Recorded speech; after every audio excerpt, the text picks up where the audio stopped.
बात करें कि विराट कोहली की फिटनेस के ऊपर, कि अभी फर्स्ट ओडीआई मैच खेला है इंडिया ने साउथ अफ्रीका के अगेंस्ट, उसके अंदर भी विराट कोहली ने 132 रन बनाए हैं। देखिए मैंने विराट कोहली की पूरी इनिंग देखी है, बड़े अरसे बाद बैठ के देखी है। अच्छा, आप यकीन माने मुझे किसी भी ऐसे यंगस्टर से उसका एटीट्यूड, फिटनेस लेवल नहीं नजर आता, उसका एग्रेशन कम नजर नहीं आता। बिल्कुल।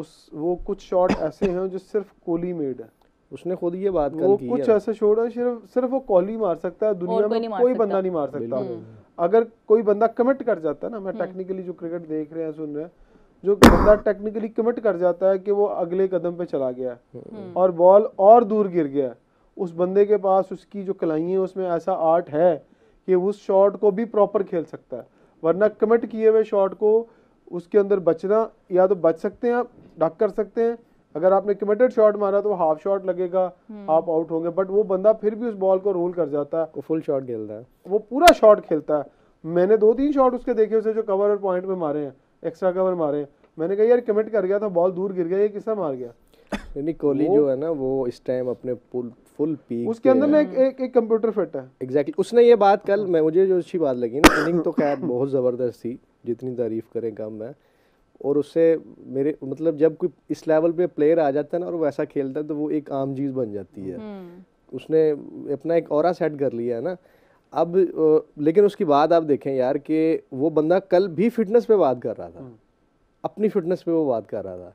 वो मतलब वो कहता है कि ये चीज़ें इतना ज़्यादा, वो मेंटली तौर पे वो कहता है कि मैं इतना मजबूत हो चुका हूँ, खुद को किया है कि मुझे ये चीज़ें अब मैटर नहीं करती कि कोई मेरी फिटनेस पे बात करे या मेरी कोई परफॉर्मेंस पे या ऐसी चीज़ें।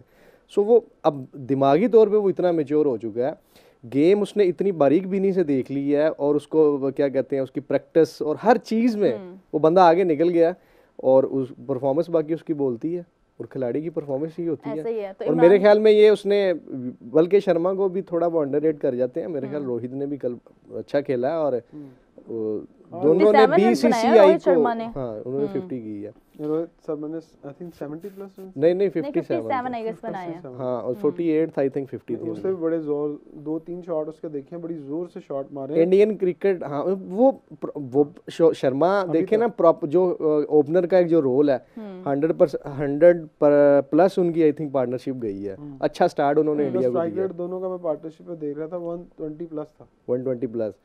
तो ये जो बातें की जाती थी दोनों के बारे में, ओपनिंग पेयर के बारे में खासकर, तो मैंने की थी ना गौतम गंभीर से बात की थी जब एशिया कप चैंपियंस ट्रॉफी के अंदर प्रेस कॉन्फ्रेंस में, तो मैंने उसको बोला था कि यार रोहित परफॉर्म नहीं कर रहा है, तो अच्छा। उसने कहा आप कुछ और देख रहे हैं तो मैं कुछ और देख रहा हूँ, मुझे उसके जो 10 ओवर में जो चाहिए होता है इंटेंट, वो करके चला जाता है। वो एक मैच में नहीं करता, लेकिन बड़े मैच में वो रन करके चला जाता है, मैं तो वो देख रहा हूँ। बट एक बहुत बड़ी बात है, बहुत बड़ी बात है, मुझे नहीं लगता पाकिस्तान की तारीख में कभी भी ऐसा हुआ हो कि रोहित और विराट जैसे 2 प्लेयर खेल रहे हो अंदर, और कप्तान कोई यंगस्टर हो।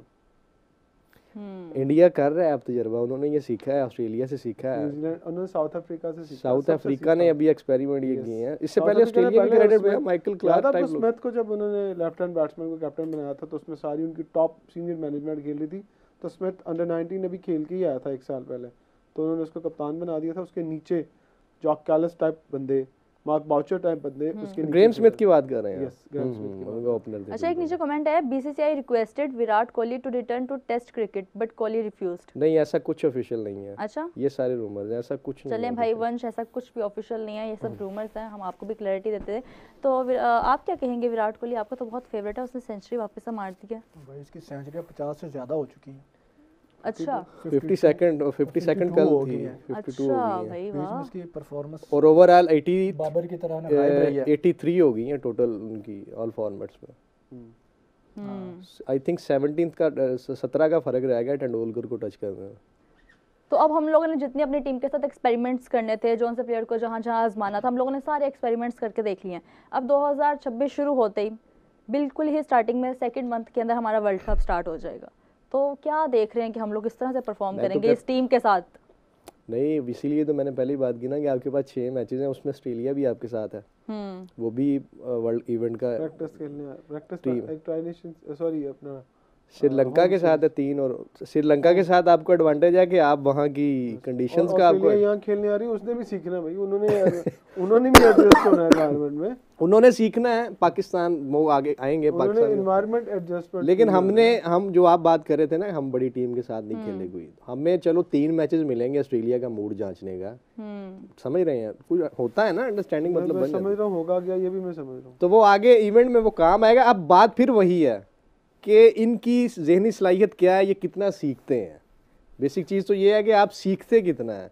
अगर आप ये समझ लें कि मैं हरफन मौला हूँ मतलब जैसे हमारे प्लेयर्स का या मैनेजमेंट का दिमाग है कि यार ये ठीक है, ये जीत रहे हैं, ये तो जीत आएंगे, ये आगे भी जीत जाएंगे, इसी तरह से चलाएं, तो वो फिर वहाँ पर मार पड़ सकती है। ज़्यादा से ज़्यादा मेरे ख्याल अगर आप अपना एटीट्यूड जो है वो लर्निंग रखेंगे तो फायदा होगा, अदरवाइज तो फिर लर्निंग आपको ऑस्ट्रेलिया से चाहिए यार जितनी भी टीमें हैं, किससे चाहिए? देखें आपने एक टीम को आईसीसी इवेंट में फेस करना है, अगर आप जाते हैं, अगर आप आगे जाते हैं, यूएसए से भी सीख सकते हैं, यूएसए से भी सीख सकते हैं। आपने लर्न करना ना, तो आप ये बताएं कि आपने लर्न क्या सोच के करना है। आप तो फिर वो उस बात पे चलेगा ना, रिजवान वाली पे, ठीक है। अच्छा रिजवान वाली और है वो मैं वो वाली बात नहीं कह रहा, मेरा ये मानना है। लेकिन ऑस्ट्रेलियन टीम आएगी ना यहाँ पे, मैं आपको एक और बात बताऊँ, वो यहाँ आकर अपने जो उनके बैकअप के लड़के हैं ना, उनको आजमाएगी, ठीक है, ठीक है। अब हम लोग आप कह रहे हैं कि इन लोगों को आजमाएंगे, तो यंगस्टर्स देखें, ऑस्ट्रेलिया जब भी, Australia, New Zealand, England, south Africa किसी को भी ले लें, इवन श्रीलंका, जिम्बाब्वे को भी ले लें, वो पाकिस्तान जब आते हैं ना, उनके 2-3 ऐसे लोग होते हैं कि जिनको वो जो है वो किसी ना किसी तरीके से ये सोच के आते हैं कि यार हाँ इन्हें हमने एक्सपोजर देना है। बट प्रॉब्लम ये है कि पाकिस्तान को हमेशा ये सोच पड़ी होती है कि उन्होंने किस तरह से जीतना है और किस तरह से परफॉर्म करके और ये साबित करना है कि हाँ वो जीत रहे हैं, उनके जो फार्मूलाज हैं वो कामयाब हो रहे हैं। तो इस पॉलिसी के ऊपर, इस मेरा ख्याल है फॉर्मेट के ऊपर अगर हम क्रिकेट इसी तरह खेलते रहे तो क्रिकेट ऊपर नहीं जाएगी, क्रिकेट मजीद जो है वो नीचे आएगी। पहले तो हमारी सियासत की नजर होगी क्रिकेट। सियासत तो खैर कब नहीं नजर हुई। देखिए 2 चीज़ें मैं आपको बताऊँ, या तो पाकिस्तान की जो टीम सियासत की नज़र होती है आपकी पॉलिटिकल सिचुएशन की वजह से, बिल्कुल, या आपकी टीम सियासत की नज़र होती है अपनी लाइकिंग और डिसलाइकिंग की वजह से, या टीम जो खिलाड़ी हैं उनकी आपस में जो पॉलिटिकल अंदर सियासत चपकलिश चल रही होती है उसकी वजह से टीम डिस्टर्ब होती है। और कभी ना कभी कहीं ना कहीं आपकी टीम के अंदर मसाइल रहे ही हैं। लेकिन अगर आज सलमान अली आगा को आप कहते हैं कि हाँ कुछ भी हो जाए कप्तान T20 का वही रहेगा, तो एक साइड पर आप कहीं ना कहीं कुछ ऐसे प्लेयर हैं, कुछ ऐसे मैनेजमेंट लोग हैं जिनके बारे में आप ये वो सोच सकते हैं कि हाँ वो भी ये सोच रहे होंगे कि पता नहीं यार इसको क्यों कप्तान बनाया हुआ।